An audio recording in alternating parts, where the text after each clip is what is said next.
Hello guys, good morning. Welcome back on for my educational hub. ये जो lecture है इसके अंदर मैं कुछ ऐसे टॉपिक्स के बारे में डिस्कस करूँगा जो सिलेबस में है, लेकिन उन पे मतलब एग्ज़ाम में क्वेश्चन अभी ज़्यादा नहीं पूछे जाते, बट है सिलेबस में, तो मैं उन पे भी थोड़ा बहुत डिस्कशन करना चाहूँगा। लेकिन इनसे न्यूमेरिकल आ जाते हैं। तो देखो, एक तो चीज़ हम लोगों ने जब ये पढ़ा था, क्या बोलते हैं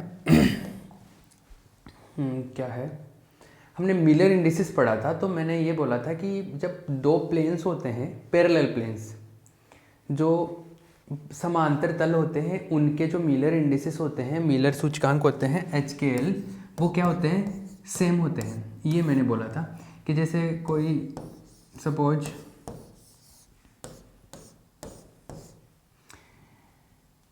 इस तरीके से क्यूब है,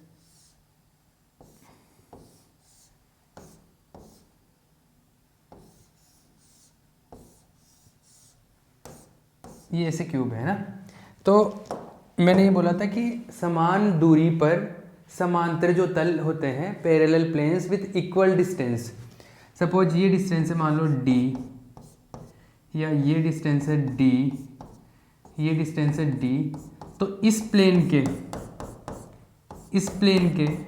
और इस प्लेन के, ये तीनों पैरेलल प्लेन से समांतर तल है, तो इनके जो मिलर इंडिसेस होंगे HKL वो सेम होते हैं। ठीक है, और ये सेम होते हैं। तो अपने को अगर ये D डिस्टेंस कैलकुलेट करनी है, तो D डिस्टेंस के लिए हमने एक फॉर्मूला मैंने डायरेक्ट लिखवाया था कि ये जो फॉर्मूला होता है वो ऐसा होता है, फॉर्मूला जो होता है वो ऐसा होता है 1/√h² k² प्लस L² ये फॉर्मूला लिखवाया था। लेकिन हमने ये जो फॉर्मूला था इसको डिराइव नहीं किया था। अभी मैं इसका डेरिवेशन करूँगा। मैं भी एग्जाम में आपको ऐसा पूछ लिया जाए कि इसको डिराइव करो, इसकी व्युत्पत्ति करो। अगर पूछा जाता अच्छी बात है, नहीं पूछा जाता तो मैं क्या कर सकता हूँ। लेकिन हम लोग सीख लेते हैं क्योंकि सिलेबस में है ये चीज़, है ना। तो इसके बारे में बात कर लेते हैं। और मुझे लगता है कि थोड़ा बहुत इंपॉर्टेंट भी है, कि ऐसा नहीं कि आएगा ही नहीं, आ सकता है। तो इस पर बात कर लेते हैं। तो ये जो D है, इसको जालक तल जो है, लेटिस प्लेन से उनके बीच की डिस्टेंस है। तो हम लोगों का जो टॉपिक है वो है जालक तलों के मध्य की दूरी। ये जो D है इसको बोलते हैं, ये ना, और इसका फॉर्मूला हम लोग डिराइव करेंगे। हमारा टारगेट ये है। Got it the concept. Distance between lattice planes,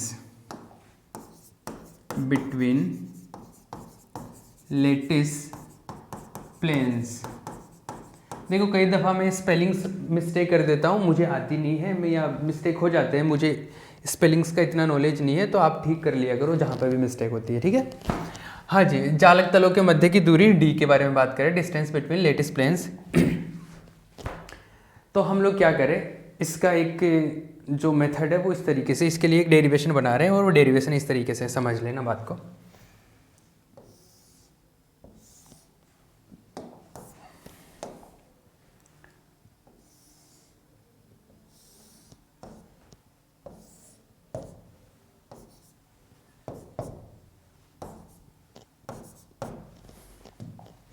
देखो ऐसा है, मान लो कि ये क्या है, एक्सिस है, XYZ, एक प्लेन है।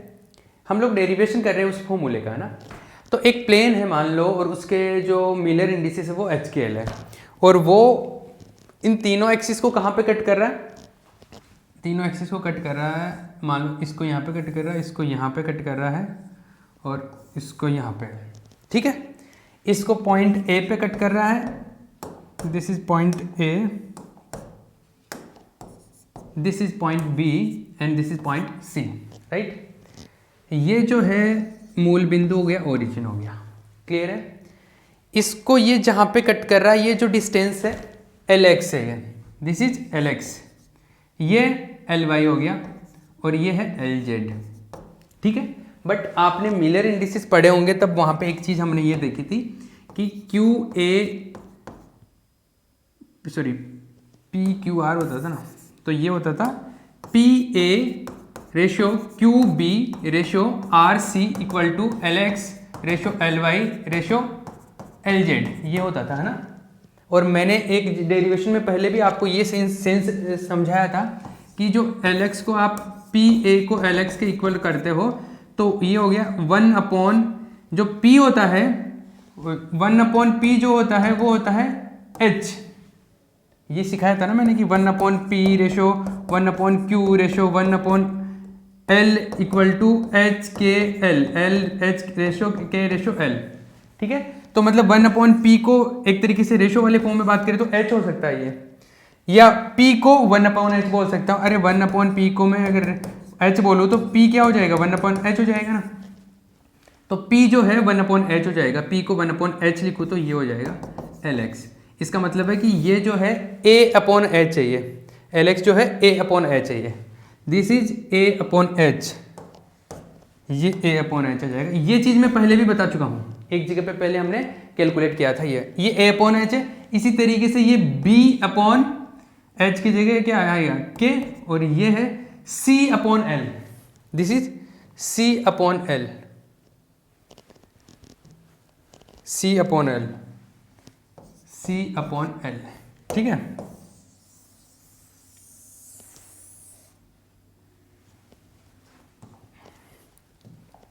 ये क्या है c अपॉन l है, क्लियर। अब देखो इसके बारे में बात करते हैं। हाँ, ये ऐसा है कि ये चीज़ मेरे को तीनों के बारे में पता चल गई। अब समझना, ये प्लेन है, मतलब ये इस तरीके से प्लेन है एक।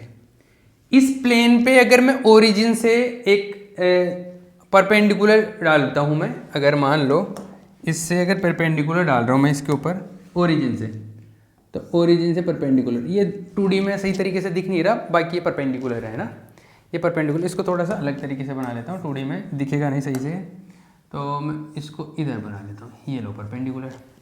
तो ये ऐसे प्लेन है, इसके ऊपर हमने ओरिजिन से इस तरीके से परपेंडिकुलर डाल दिया, तो ये परपेंडिकुलर है ना, अभिलंब हो गया। अब ये अभिलंब हो गया, इसकी जो डिस्टेंस है ये है, मैं d ले लेता हूँ इसको, ये d, क्लियर। अब समझना बात को, ये जो पॉइंट है इससे, क्योंकि ये प्लेन है, ये तो पूरा प्लेन है, तो इस प्लेन के अंदर इस पॉइंट को इस पॉइंट से मैं मिला रहा हूँ, इस पॉइंट को इस पॉइंट, इसको दूसरे कलर से बना देता हूँ, इसको दूसरे कलर से बना देते हैं ना, इस पॉइंट को इस पॉइंट से मिला दूँ, इस पॉइंट को इस पॉइंट से मिला दूँ, और इस पॉइंट को इस पॉइंट से मिला दूँ, तो क्या होने वाला है समझना। ये ट्राइंगल देखना, सबसे पहले तो इस पॉइंट को आप लिख दो कुछ ए बी सी, ये इसको डी बोल दो, तो ये ट्राइंगल देखना ओ डी ए में, इस चीज को देख लेना ठीक से। अभी हमने कुछ लिखा नहीं ना, कुछ भी नहीं लिखा, कुछ भी नहीं लिखा, चलो कोई बात नहीं, पहले मैं इसका पूरा डेरिवेशन छाप देता हूँ, फिर आप पॉज करके जहाँ पे मुझे लगेगा वहाँ, जहाँ पे, तो अभी कुछ छापना नहीं है आपको, पहले देख लो इसको।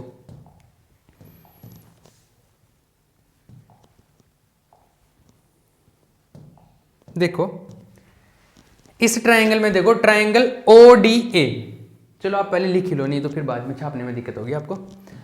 लिखो, जालक तलों के मध्य की दूरी, ये हेडिंग लिख लो। एक तरफ पहले कुछ 1-2 लाइन लिख लो, फिर डायग्राम छाप लेना। तो लिखो, जालक तलों के मध्य की दूरी, डिस्टेंस बिटवीन लेटिस प्लेन्स,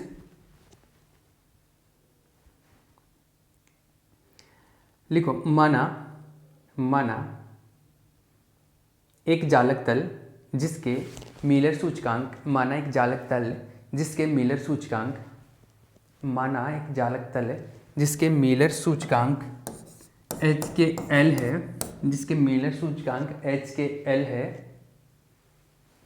माना एक जालक तल जिसके मीलर सूचकांक h के l है। Let a plane of Miller indices, let a lattice plane of Miller indices h K l, let a plane of Miller indices, let a lattice plane of Miller indices h K l, माना एक जालक तल है जिसके Miller सूचकांक h K l है। यह जालक तल यह है जालक तल एक्स एक्स एक्स वाई अक्ष तथा जेड अक्ष, यह मीलर, यह है जालक तल एक्स अक्ष वाई अक्ष एंड जेड अक्ष को क्रमशः ए बी एवं सी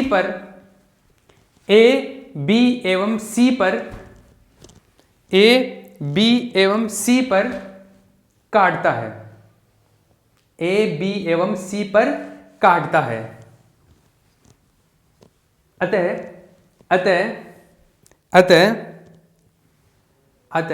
इसके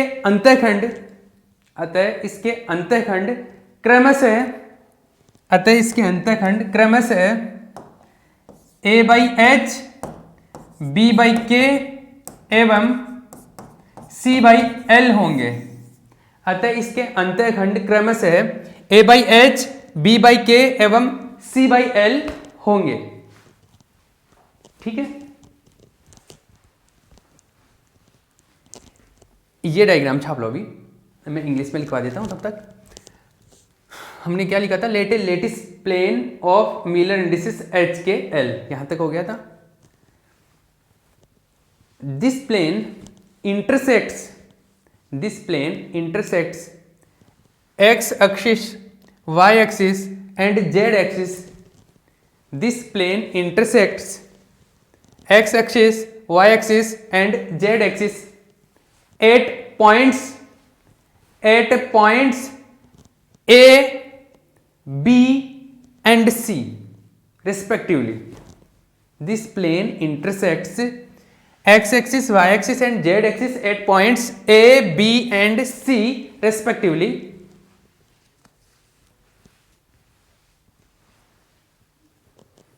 So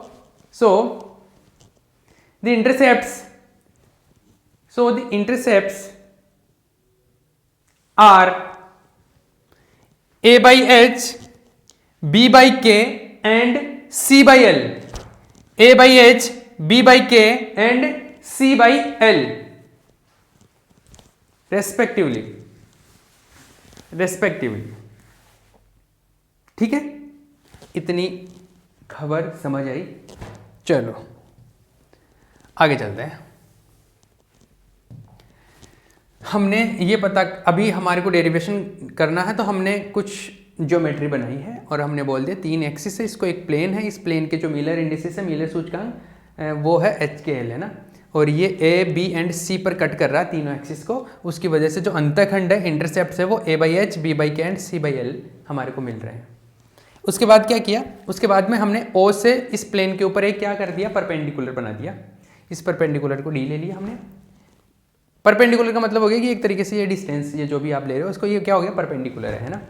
तो यहाँ पे एक लाइन और लिख लो, ये डायग्राम छाप लेना, इंग्लिश मीडियम वाले भी पॉज करके, और आगे लिखो अभी इसके नीचे।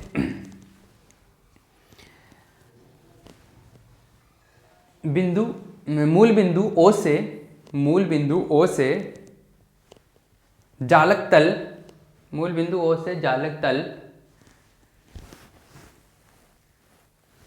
तल पर अभिलंब OD लेने पर,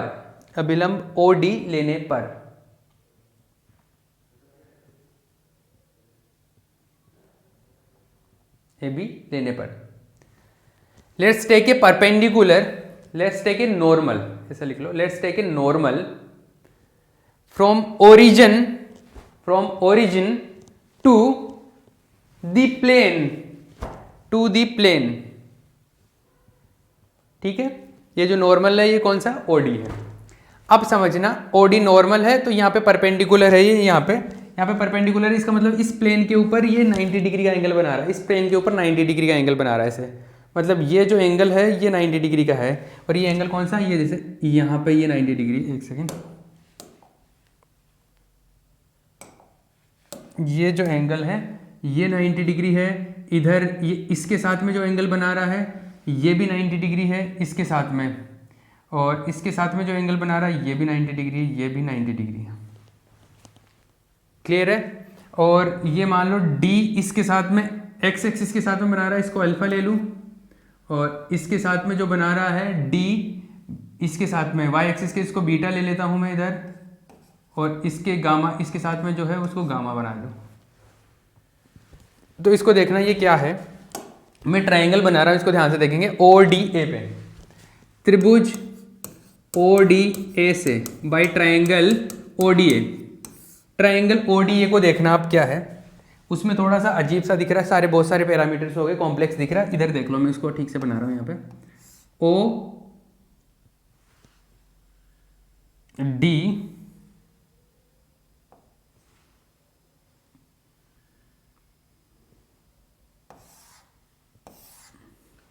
ये ऐसा है, ये प्लेन है, तो D और A तो एक ही प्लेन में है ना, D और A तो एक ही प्लेन में है, D और A एक ही प्लेन में, और O से D के ऊपर, O से ये D के ऊपर परपेंडिकुलर है, ये A हो गया, ये परपेंडिकुलर हो गया। ठीक है। ये OD, ये जो D है इसके बीच में, OD के बीच में, और ये जो है एक्स एक्सिस इसके बीच में अल्फा एंगल है, तो एक्स एक्सिस ये वाला है, OA वाला एक्स एक्सिस, तो इसके बीच में और इसके बीच में अल्फा एंगल है, ये लो। तो मैं यहाँ से cos अल्फा कैलकुलेट कर रहा हूँ। cos अल्फा को बोलते हैं कोज्या, है ना, कोसाइन। तो बाई ट्राइंगल, इसे ट्राइंगल से देख लो, cos अल्फा कैलकुलेट करो, cos अल्फा क्या होगा, ये देखो 90 है, 90 के सामने वाला ये हाइपोटेनियस कर्ण हो गई, ये हाइपोटेनियस हो गया, कर्ण हो गया। इस ये एंगल के सामने वाला ये क्या हो गया, ये हो गया आपका परपेंडिकुलर हो गया, ठीक है ना, लंब जिसको बोलते हैं, और ये हो गया बेस, आधार हो गया। तो cos अल्फा क्या होता है, बेस अपॉन हाइपोटेनस, आधार अपॉन कर्ण। तो आधार या बेस क्या है, D है, और कर्ण क्या है, ये है OA। तो मैं इसको एक बार वैसे लिख लेता हूँ, ये है OD बेस, तो और जो आधार कर्ण है वो है ये हाइपोटेनस है OA। तो cos अल्फा जो आएगा, OD तो है D, और OA क्या है, OA देखो, OA A/H है, A/H, ठीक है, ये मिल गया। तो cos अल्फा जो है DH/A, इसको इक्वेशन नंबर 1 कर दो। ठीक है। सेम इसी तरीके से अभी पहले ट्राइंगल कौन सा लिया, ये एक्स एक्सिस की तरफ ले लिया, अभी ट्राइंगल लेंगे ये वाई एक्सिस वाला, तो ODB वाला, ODB में भी सेम सीन है। तो triangle ODB, now by triangle ODB, त्रिभुज ODB से इस त्रिभुज में देखो, इस त्रिभुज में परपेंडिकुलर है ये OD, ये D जो है D परपेंडिकुलर है। इस चीज को ध्यान ना, विजुअलाइजेशन करना इस चीज का सही तरीके से। ये जो OD है, OD परपेंडिकुलर है इस प्लेन के ऊपर, तो D पे परपेंडिकुलर बन रहा है, D जो है वहां पे 90 डिग्री का एंगल बन रहा है। तो आप बनाओ O, एक सेकेंड, OD और ये है B। तो देखो ये DB और ये D, इसके बीच में ये 90 डिग्री का एंगल है। सेम इसी तरीके से D से A की तरफ मिला रहे थे, वहां पे 90 डिग्री, यहाँ पे D से B की तरफ मिला रहे, वहां पे 90 डिग्री है, क्योंकि ये परपेंडिकुलर डाला हुआ है इस प्लेन के ऊपर। तो प्लेन में कोई भी लाइन बनेगी वो इस लाइन के तो परपेंडिकुलर होगा। ठीक है। तो ये BK के, ये BK तो ये है, OB तो BK है, OB तो जो है BK है, ये तो है B/K, सॉरी BK क्या, B/K। OD जो है वो D है ये आपका, और DB जो है वो आ जाएगा जो भी आएगा। बट आपका जो एंगल है OD और OB, OD एंड OB के बीच में जो एंगल है वो बीटा है, OD एंड OB के बीच में जो एंगल है वो बीटा है। किसी को यहाँ पर एंगल्स के बीच में समझ नहीं आया कि किसके किसके बीच में बनाया, तो मैंने यहाँ पे ठीक से नाम लिख दिए हैं, तो आप यहाँ से देख सकते हो। ठीक है। तो OD और OB के बीच में जो एंगल है that is beta.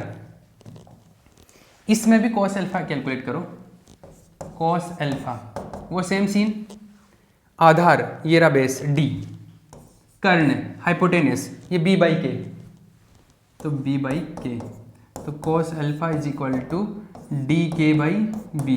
This is equation number 2। 2 हो गए, लास्ट एक और बचा है।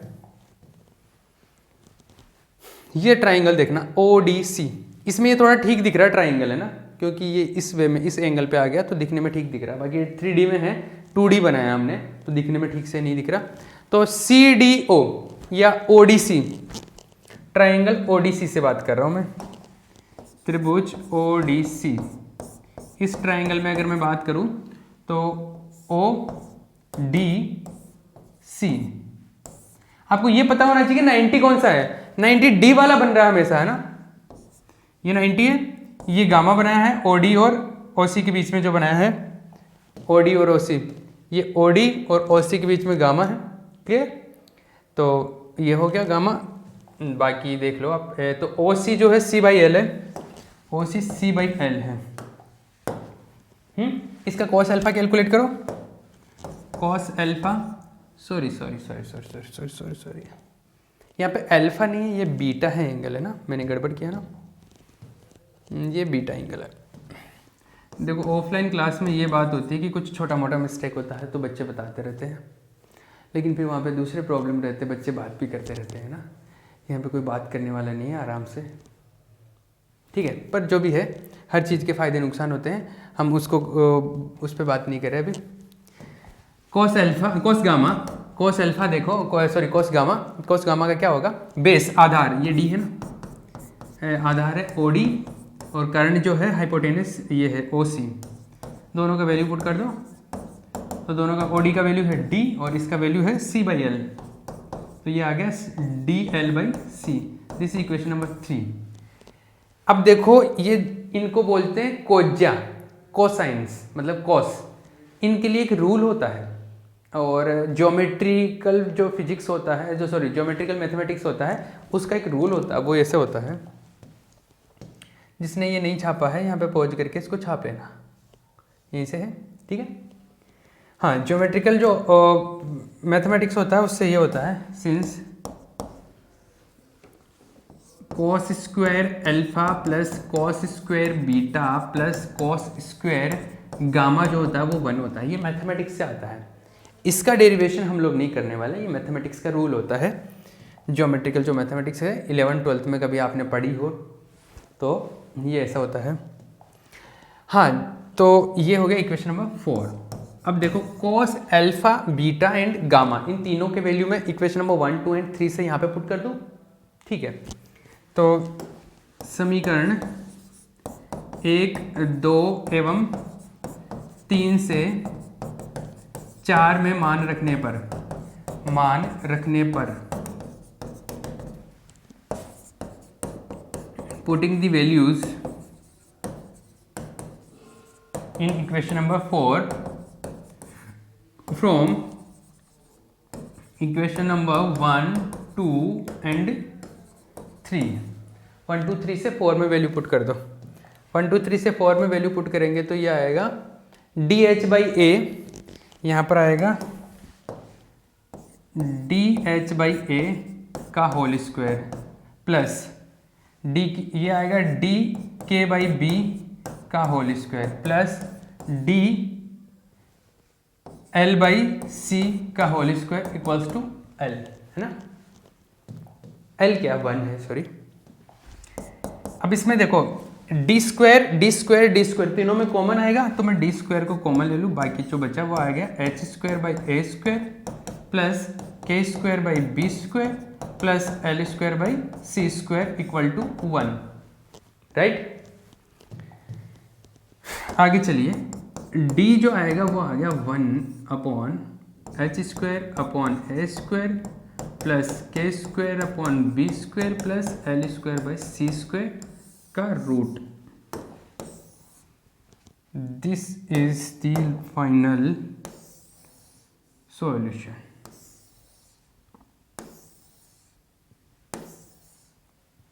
क्लियर है? ठीक है, ये है डी का वैल्यू। क्लियर? चलो ये आ गया अपना आंसर, ये वो डी आ गया जिसके बारे में हम लोग बात कर रहे थे। अभी देखो ए बी सी, ये जालक नियतांक लेटिस कांस्टेंट्स है।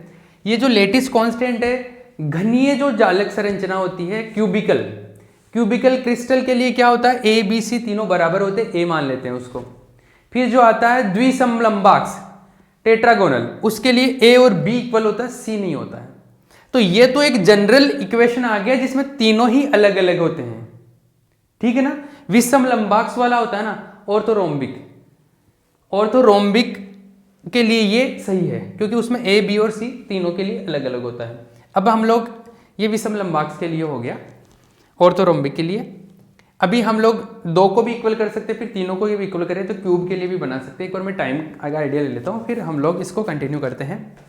हाँ जी, हमारे पास में 2-4 मिनट बचे हैं, ये कंप्लीट हो जाएगा अपने पास। तो देखो अगर मैं बात करूँ तो ये किसके लिए आ गया, विषमलंबाक्स क्रिस्टल के लिए, मतलब ऑर्थोरोम्बिक के लिए। ऑर्थोरोम्बिक होता है क्या, ऑर्थोगोनल,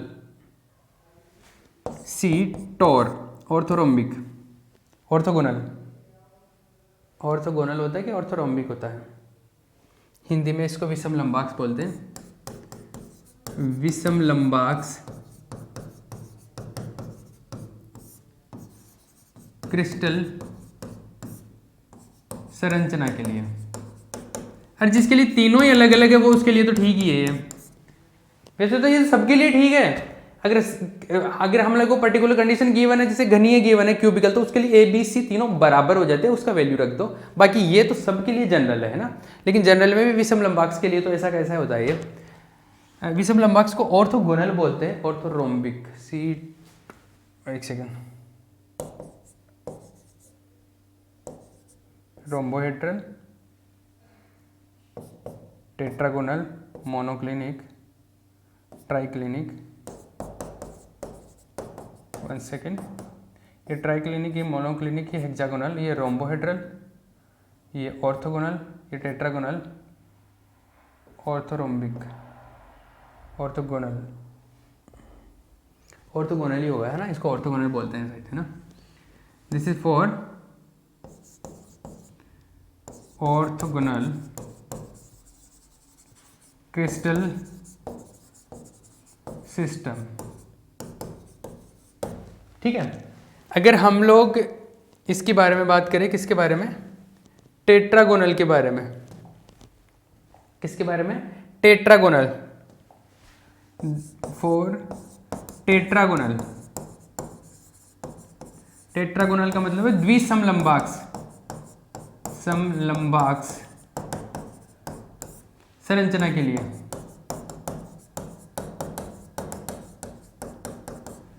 द्विसमलंबाक संरचना के लिए क्या होगा, उसके लिए जो होता है, उसके लिए क्या होता है, ए और बी तो बराबर होता है, सी बराबर नहीं होता, ठीक है।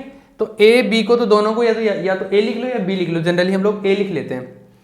तो इन दोनों को तो ऐसे लिख लो, D इज इक्वल 1/√H², इसको भी ए लिख लो, इसको भी ए, दोनों बराबर ही तो है, तो दोनों को ए लिख लो या बी, जनरली ए लिख लेते हैं। तो A² तो H² plus K² plus L²/C², ये आ गया, ठीक है। ये किसके लिए आया, द्विसमलंबाक्स फॉर टेट्रागोनल। तो कभी ये फॉर्मूला भी डिराइव करने के लिए पूछे तो आप वहां से ये कर देना। एक और क्यूब के लिए, घनीय संरचना के लिए, घनीय संरचना के लिए for cubical crystal system, for cubical crystal system, cubical crystal system के लिए क्या होता है, ए बी और सी तीनों ही बराबर होते हैं, तीनों इक्वल होते हैं, तीनों को ए लिख लो या बी या सी जो भी लिख लो, जनरली ए से लिखते हैं। तो तीनों को अगर ए से लिखूंगा तो ये आएगा 1/√H²/A² plus K²/A² plus L²/A²। तो तीनों को ऐसे लिख लेता हूँ A², ठीक है। इस A² ऊपर आएगा तो ये हो जाएगा, रूट हट के तो A बन जाएगा, तो ये आया H² plus K² plus L², ये मिल गया मुझे, क्लियर। ये भैया ये टॉपिक कंप्लीट हो गया है। मेन जो गेम था इसमें ये विजुअलाइजेशन का ही था कि ये जो एंगल है ये समझना था, और इस एंगल को अगर किसको ये डायग्राम में नहीं समझ में आ रहा तो मैंने ये यहाँ पे बना दिया कि परपेंडिकुलर आएगा तो 90 डिग्री कहाँ पे बनेगा, अल्फा कहाँ पे ले रहा हूँ, अल्फा बीटा कहाँ माने हैं ये हमने अलग अलग बता दिया है, तो कन्फ्यूज होने की जरूरत नहीं, इजीली इसको समझ लो।